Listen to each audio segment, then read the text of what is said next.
దేవుని నామమునకు స్తోత్రం చెల్లిందాం. హల్లెలూయా, హల్లెలూయా. అమ్మా అందరూ చేతులు ఎత్తి దేవుని మహింపరచండి. హల్లెలూయా, హల్లెలూయా.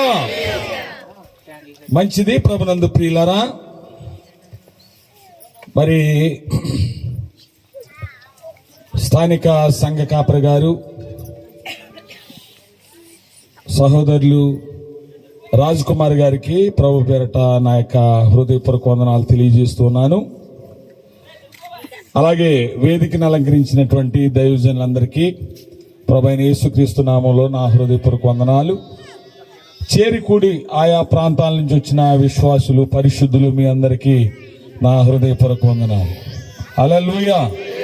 అమ్మా నేను వందనాలు చెప్తున్నాను, మీరు వందనాలు కూడా చెప్పట్లేదు. అందరికీ వందనాలండి, వందనాలండి. God bless you, God bless you. మంచిది.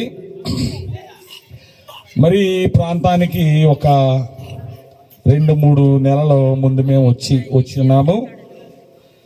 వచ్చిన సమయంలో దైవజనులు జయరాజ్ గారిని కూడా కలవడం జరిగింది. జయరాజ్ గారిని కలిసి మేము ఇలాగా 2013లో సువార్త సేవ ప్రారంభించామండి.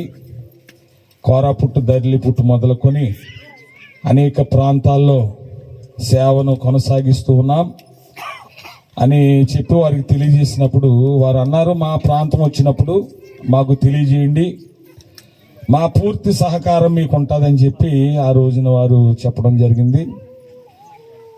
అయితే రాత్రి మరి పాస్టర్ గారికి ఫోన్ చేయాలని పదే నాకు అనిపించింది. ఎందుకంటే మాకు చాలా చలి అయిపోయింది, అక్కడ ఉండడానికి చాలా ఇబ్బంది అయింది. ఇదే విధంగా జయరాజ్ గారికి ప్రార్థన చేస్తే వారి చర్చిలైనా పడుకోవటానికి అవుద్దేమో అని చెప్పేసి మరి నేను అనుకున్నాను. కానీ ఇంకా ఆ విధంగానే అడ్జస్ట్ అయ్యి మేము ఉండటం జరిగింది. మాతో పాటు దైవజనులు మరి వాల్మీకి గారు వచ్చారు, వారికి వందనాలు. అలాగే మాతో పరిచర్యను ముందుండి నడిపించే దైవజనులు తరుణ్ గారు వచ్చారు, పాస్టర్ తరుణ్ గారు, వారికి ప్రభు పేరిట వందనాలు. అలాగే ఇంతవరకు మరి గ్రీటింగ్స్, శుభాలు తెలియజేశారు సహోదరులు జంపన్ రాజబాబు గారు. వారు ప్రస్తుతానికి ఇజ్రాయెల్ దేశంలో జాబ్ చేస్తూ ఉన్నారు. ఒక 20 రోజులు సెలవుకు వచ్చారు. ఆ 20 రోజుల్లో కూడా ఎన్నో పనులు భారం ఉన్నా ఇలాగా మాతో సువార్తకు రావడానికి దేవుడు కృప చూపించాడు.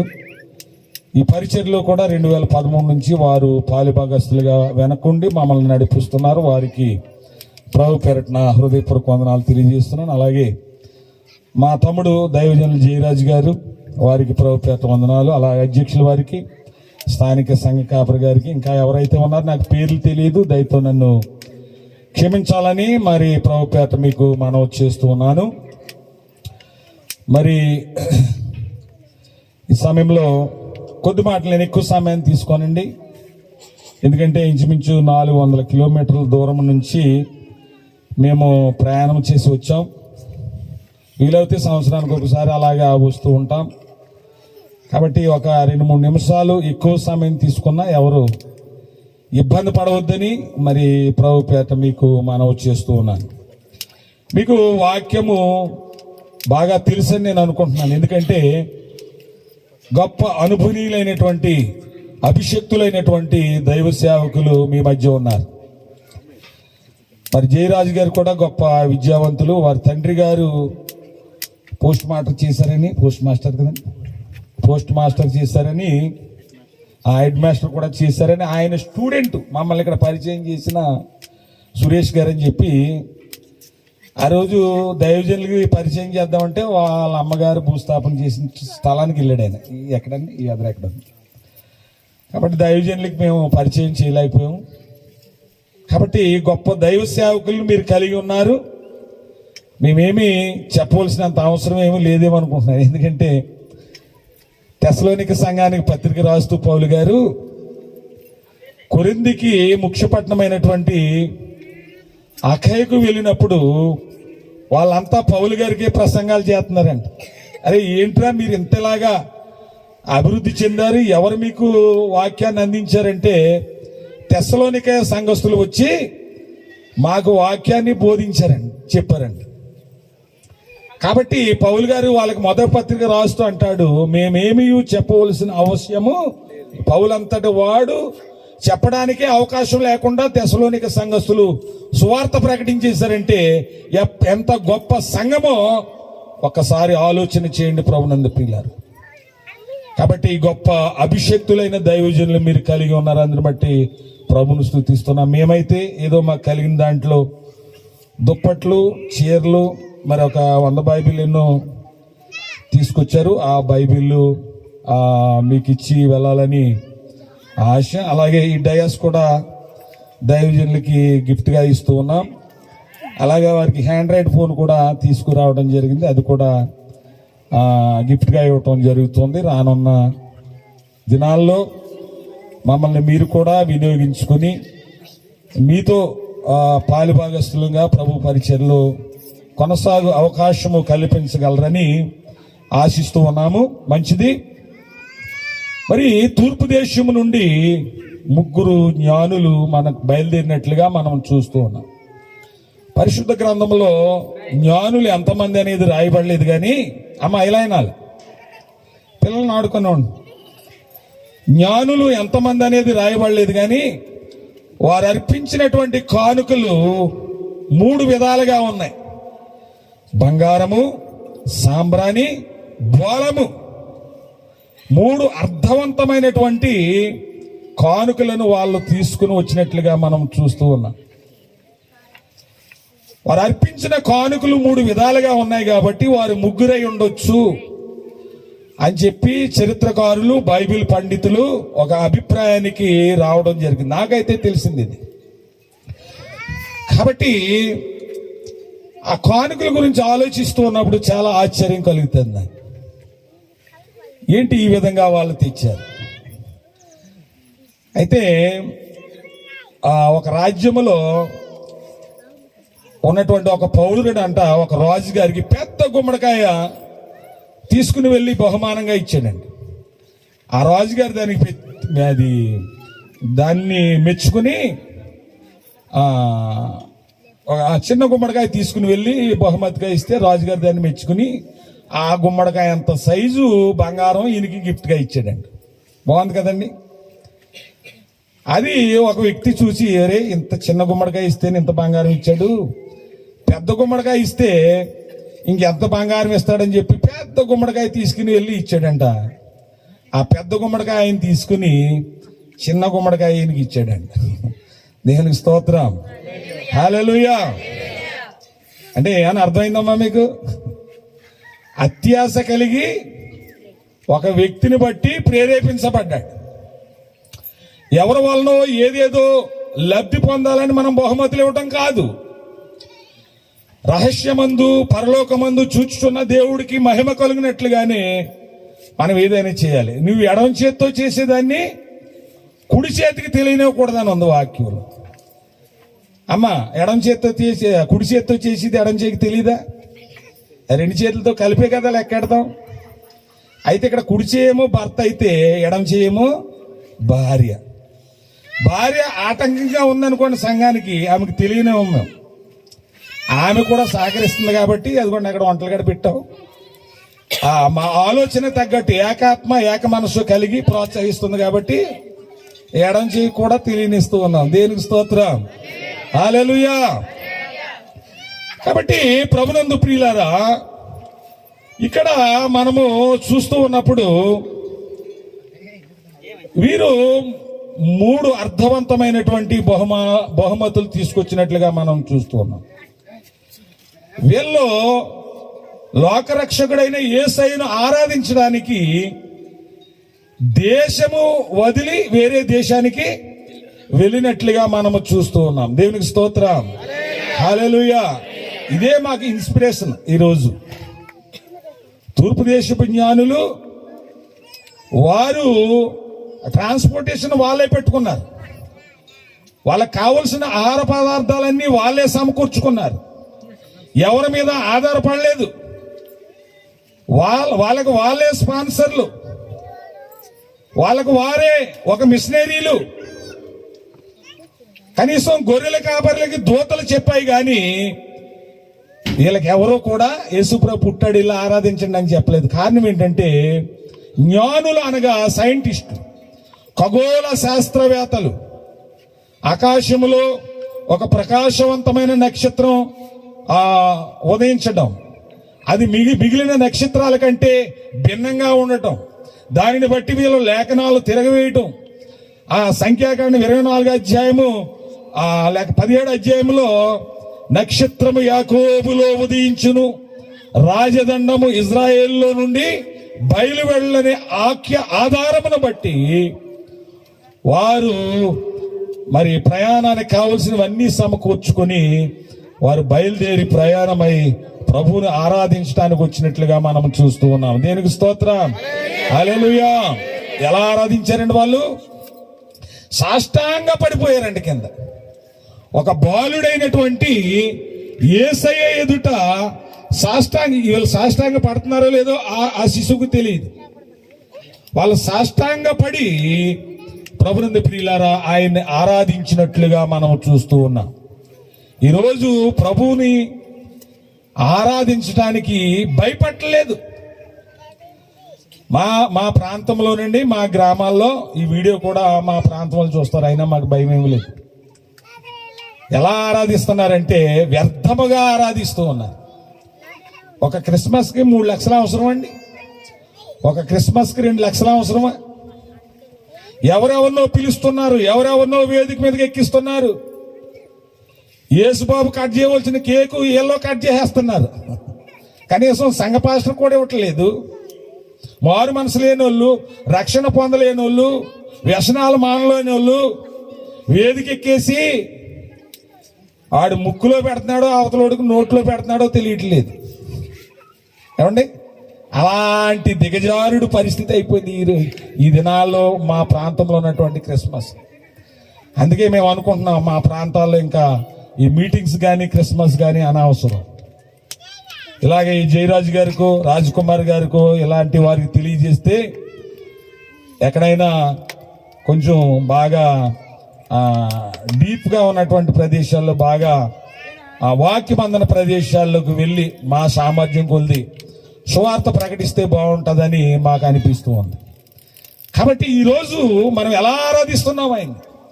ఒక శిశువు ఎదుటే సాష్టాంగ పడినప్పుడు ఇప్పుడు ఆయన ప్రభువులకు ప్రభువు, రాజులకు రాజు, దేవాది దేవుడుగా దేవుని యొక్క కుడిపార్శ్వమున కూర్చుని మనల్ని పరిపాలిస్తూ ఉన్నాడు. ఆయనకి ఎంత భయపడాలి మనం, ఎంత వణుకుతూ విధేయత కలిగి ప్రభువుని ఆరాధించాలమ్మా. డ్యాన్సులు వేస్తూ ఉన్నారు, అల్లరితో కూడిన ఆటపాటలు కలిగి ఉన్నారు, కేకులు కట్ చేస్తూ ఉన్నారు. మారు మనసు లేకుండా ఈరోజు చాలా మంది క్రిస్మస్ ను ఆరాధిస్తున్నారు, క్రిస్మస్ చేసుకుంటున్నారు. క్రిస్మస్ క్రైస్ట్మస్ కాదు, క్రిస్మస్. ప్రతి క్రిస్మస్ కి క్రీస్తుని మిస్ అవుతూ ఉన్నారు. మన రాజ్ కుమార్ గారు కూడా ఒక కేక్ తెచ్చారు, ఆయన బాధపడతాడు ఇప్పుడు ఈ మాటలకి. దేవునికి స్తోత్రం, హల్లెలూయా. వారు 3 అర్థవంతమైనటువంటి కానుకలు తెచ్చి, ఒకసారి దుబాయ్లో మేము ఉంటూ ఉన్నప్పుడు క్రిస్మస్ కి ఒక ఆమె బంగారము, బోలము, సాంబ్రాణి అట్టుకొచ్చి అందులో వేసింది కానుకలు. మరి ఆమె ఎలా ప్రేరేపింపబడ్డదో ఏంటో మాకు తెలియదు. కానీ ఇప్పుడు బంగారము, బోలము, సాంబ్రాణి మనం పట్టుకురావక్కర్లేదు. కానీ అయ్యో ఆ మహనీయుడు పవలించడానికి పశువుల పాక దొరికిందా, ఆయనకు సత్రములో స్థలం ఇవ్వలేదా, ఎంత కఠినాత్ములు, ఎంత దుర్మార్గులు అని చెప్పేసి మనం అనుకుంటాం లేదండి. కానీ బస్సులో పక్కోడికి మనం సీట్ ఇవ్వము, ఇలా కూర్చుంటాం. ఇద్దరు మనుషులు సీట్ కవర్ చేసుకుని ఏమ్మా ఎవరో ప్రభువుకి ఇవ్వలేదని మనం జాలి పడుతున్నాం. మన పక్కోడికి మనం చోటిస్తున్నామా, మనం చీటిస్తున్నామా, మనం గౌరవిస్తున్నామా? ఆలోచన చేయండి. ప్రభువు ప్రేమను పంచుతున్నామా? ఆలోచన చేయండి. క్రీస్తు ఈ లోకంలో జన్మించాడు, మంచిదే. కానీ మన హృదయంలో ఎప్పుడైతే జన్మిస్తాడో అదే నిజమైన క్రిస్మస్. చప్పట్లు కొడుతూ దేవుని నామమున మహిమపరచు. దేవునికి స్తోత్రం, హల్లెలూయా. క్రీస్తు నీ జీవితంలో జన్మించకుండా నీవు ఎన్ని క్రిస్మస్లు చేసుకున్నా ఈ క్రిస్మస్లు అవుతాయి కానీ క్రిస్మస్లు కావు. నిజంగా మేము 2013 నుండి మా గొప్పలు చెప్పుకోవటం కాదు కానీ 500 మందికి బాప్తిస్మం ఇవ్వటం జరిగింది. దేవునికి స్తోత్రం. ఇవ్వటం అంటే ఇలా సేవకుల చేత ఇప్పించడం. ఏరియాలు చెప్పనండి, నేను చెప్తే మరలా వాళ్ళకి ఇబ్బంది ఉంటుంది. 500 మందికి 9 చర్చెస్ కట్టడం జరిగింది. అవి నా దగ్గర ఫోటోలు అన్నీ కూడా ఉన్నాయి. ఒక చోట మా పాస్టర్ గారిని, మాతో జాకబ్ గారు వస్తారు, ఆయన్ని కాలరెట్టుకుని పైకి లేదు. ఆయన తెలుగు ఉండడం ఎంత పైకి లేచిపోతుంది. నేను స్తోత్రం. శ్రమలతో కూడిన పరిచర్య, కష్టముతో కూడినటువంటి పరిచర్య. ఇక్కడ మనం చూస్తే 3 అర్థవంతమైనటువంటి కానుకలు వాళ్ళు అర్పించినట్లుగా మనమేమి ఇవ్వగలమంటే మన హృదయాన్ని ఆయనకి ఇవ్వాలి. దేవునికి స్తోత్రం. ఒక స్త్రీ అంటండి ఒక విలువైన అచ్చా జటామాంసి గల ఒక అత్తరువును కొని యేసు ప్రభువారిని అభిషేకించడానికి వచ్చి అభిషేకిస్తే క్యాషియర్ పోస్ట్ లో ఉన్నటువంటి ఇస్కరియోతు యోధేయం అంటాడండి, ఈ అత్తరువును, ఈ ధనాన్ని ఇలా వ్యర్థపరచనేలా, ఈ అత్తరువు కొనకుండా దీని వెలకమ్మి ఈ డబ్బులు బీదలకు పంచిపెట్టొచ్చు కదా. యేసు ప్రభు వారితోటే ఉంటూ యేసు ప్రభు వారితోటే తిరుగుతూ ఎప్పుడూ యేసు ప్రభు వారిని మహింపరచాలి, ఘనపరచాలన్న ఆలోచన లేదు తప్ప ఈ ధనం అనేది వ్యర్థం చేయకూడదనే ఒక ఆలోచన. ఈరోజు క్యాషియర్లు అందరూ కూడా ఇదే పరిస్థితి. పరిచయం కంటే ఎవరేమండి, డ్యాన్స్లో గొంతులు వేస్తామనండి, బోల్డ్ డబ్బులు ఇస్తారు. పరిచయం కంటే ఎవరో కూడా డబ్బులు ఇవ్వరు. కాబట్టి ప్రభునందు ప్రియులారా, ఇక్కడ మనము చూస్తూ ఉన్నాము, ఈమె ముందుగా ఆయన అభిషేకించిందంట. దేవునికి స్తోత్రం. ఈ సువార్త ఎక్కడ ప్రకటింపబడతాదో అక్కడ ప్రతి చోట ఈమెను గూర్చి ప్రశంసింపబడతాదని దేవుని యొక్క వాక్యం సెలవిస్తుంది. దేవునికి స్తోత్రం. హల్లెలూయా. అరే ఇంకేదో మిగిలింటే ఆ యొక్క మరియా మగ్దలేని మరియా చేసేసింది, ఆయన అభిషేకించింది, అయిపోయిందని అనుకుంటారేమో చాలా మంది. ఒక ఆయన ఏం చేశాడంటే ఆయన సమాధినే ఈయన గిఫ్ట్ ఇచ్చేసాడు. దేవునికి స్తోత్రం. ఎవరమ్మాయినా ఎవరు? ఆరిమత యేసేపు. మరి మా రాజబాబు గారి యొక్క ఆధ్వర్యంలో 2018లో నేను మా పాస్టమ్మ గారు ఇజ్రాయెల్ దేశం వెళ్ళినప్పుడు ఆ అరిమత యోసేపు గారి యొక్క తోటలో, గార్డెన్లో ఆ జీసస్ సమాధి అవన్నీ దర్శించి, ఆ ప్రాంతాలను దర్శించి ఎంతో సంతోషించి ఆనందించి ప్రభువుని మహిమపరచడం జరిగింది. దేవునికి స్తోత్రం. హల్లెలూయా. మేము అనుకున్నాము ప్రతి వారము 15 కిలోమీటర్లు రావాలి రాజకుమార్ గారు. ఎంత భారభరితమైనటువంటి పరిచర్య అండి, ఎంత భారభరితమైనటువంటి పరిచర్య. అవును ప్రభునందు ప్రియులారా, మనమే కాదు, యేసును ఆరాధించడానికి ఒక దేశాన్నే వదిలి జ్ఞానులు వెళ్ళారు. 2 దూతలు పరలోకాన్ని వదిలే. చూడండి లూకా సువార్త 2:14 వెంటనే పరలోక సైన్య సమూహము ఆ దూతతో కూడా ఉండి భూమి మీదకి వచ్చేసినాయంట. పరలోక సైన్య సమూహం సర్వోన్నతమైన స్థలములలో దేవునికి మహిమయు ఆయనకి ఇష్టులైన మనుషులకు భూమి మీద సమాధానము కలుగునుగా కని దేవునికి స్తోత్రము చేశాండి. దేవునికి స్తోత్రం చెల్లించండి. హల్లెలూయా. ఒక పాట ఉంటుందండి, క్రీస్తు జన్మించే లోకాన్ అందరికీ, క్రీస్తు ఉదయించే హృదయ నయందరికీ, క్రీస్తు జన్మించే లోకాన్ అందరికీ, క్రీస్తు ఉదయించే హృదయాన ఎందరికీ. క్రిస్మస్ తాత అడిగిన ప్రశ్న ఇది, క్రిస్మస్ తాత అడిగిన ప్రశ్న ఇది, ఏది ఏది వదులేది క్రీస్తు జన్మించే లోకాన్ అందరికీ, క్రీస్తు ఉదయించే హృదయ ఎందరికీ. హల్లెలూయా. క్రీస్తు లోకాన్ని జన్మించాడు అందరి కోసం. సర్వలోకానికి సంతోషకరమైన శుభవర్తమానం ఏంటి? దావీదు పట్టణమందు రక్షకుడు జన్మించడం. కానీ ఆయనకు ఇష్టులైన బిడ్డలకు మాత్రమే భూమి మీద సమాధానము. దేవునికి స్తోత్రం. నీవు ఆయనకి ఇష్టడుగా ఉండకపోతే, ఆయన నీ హృదయంలో జన్మించకపోతే ఈ సమాధానాన్ని నీవు పొందుకోలేవు. ఈ సమాధానాన్ని నీకు దొరకదు. నీకు సమాధానం లేకపోతే ఆ ప్లేస్లో ఏముంటుందండి? కలవరం ఉంటుంది. అదే సమయంలో మత్తయి సువార్త 3వ అధ్యాయం ఉంటుంది. యూదులకు రాజుగా పుట్టినవాడెక్కడ? మేము ఆయన నక్షత్రమును చూసి వచ్చామనగానే ఆ హేరోదికి కలవరం కలిగిందండి. కారణం ఏంటి? ఈ వచ్చిన వాళ్ళు ఆర్డినరీ పర్సన్స్ కాదు. వీళ్ళు గొప్ప సైంటిస్టులు, ఖగోళ శాస్త్రవేత్తలు. వీళ్ళే చెప్పారంటే అది ఖచ్చితంగా నిజం అవుద్ది. అది హేరోదు యొక్క భావన. నేను ఒక రాజుగా ఉండగా ఇంకొక రాజు పుట్టడమా? ఒక రాజు రాజుగా గుర్తించబడాలంటే పెద్దవ్వాలి, రాజ్యాలను జయించాలి, పరాక్రమశాలిగా కనబరుచుకోవాలి. అంతవరకు కూడా రాజుకి ఎంతమంది కుమారులున్నా రాకుమారులు అంటారు, రాజుకి ఎంత మంది కుమార్తెలున్నా రాకుమారులే అంటారు. కానీ రాజు అని పిలవబడు. కానీ ఈయన బాలుడిగా ఉన్నప్పుడే, పశుబాలుడిగా ఉన్నప్పుడే ఈయనకి వచ్చినటువంటి బిరుదేంటమ్మా? యూదులకు రాజు. ప్రపంచంలోనే అగ్రస్థానములో ఉన్నటువంటి ఒక జనాంగానికే ఈ పుట్టిన పిల్లోడు రాజు అని చెప్పి ఏ రోజు కలవరపడటంలో అర్థం ఉంది. అక్కడ రాయబడి ఉంది, ఏ రోజును అతనితో కూడా ఉన్న యెరూషలేము వారందరూ మిక్కిలి కలవరపడ్డారంట. దేవునికి స్తోత్రం, హల్లెలూయా. అవును, ప్రభువు నమ్మకపోతే, ప్రభువుని విశ్వసించకపోతే, ఆరాధించకపోతే వారి జీవితాల్లో ఏముంటది? కలవరం. ఆయనకు ఇష్టడుగా ఉంటే భూమి మీద మనకేం కలుగుతుంది? సమాధానం. అందుకే మా పెద్దగారు పాడుతుంటారు, ఈ సంతోషము నీకు కావలెనా, ఈ సంతోషము నీకు కావలెనా, ఈ సంతోషము నీకు కావలెనా, నేడే యేసు నద్దకు రమ్ము, నేడే యేసు నద్దకు రమ్ము.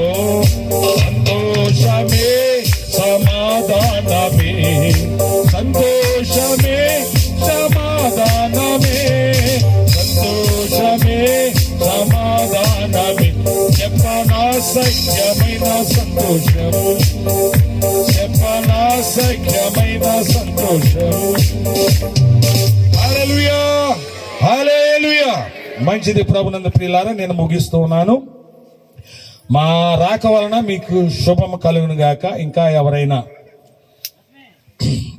ఎవరైనా బాప్తిసం పొందని వారు ఉంటే